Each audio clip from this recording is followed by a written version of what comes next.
لهم دار السلام عند ربهم، رزقنا الله وإياكم دار السلام بغير حساب ولا سابقة عذاب. معلوم وواضح من الآية دار السلام هي الجنة بدليل عند ربهم، لكن في دين الشيعة دار السلام هي النجف في العراق. لهذا تشوف الآية لهم دار السلام. دار السلام من هي؟ قال هذا الأرض مالت أمير المؤمنين نجف الأشرف هي دار السلام. أجل هو شلونه؟ إذا الأرض مالته هي دار السلام. أجل هو شلونه؟ إذا الأرض اللي يدفن فيها أهل الولاية تسمى السلام دار السلام، أجل صاحبها شو يصير؟ أعظم من السلام. للأسف كل استدلالات الشيعة من القرآن الكريم على عقائدهم نفس المنوال.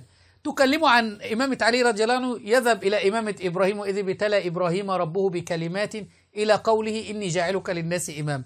تكلموا عن عدم موالاة الله، يقول عن عدم موالاة لا تتولوا اليهود لا تتخذوا اليهود والنصارى أولياء، إلى أن يقول إنما وليكم الله ورسوله والذين آمنوا، أي أولياؤكم الله ورسوله والذين آمنوا. يقولون لا، هذه في علي بن أبي طالب.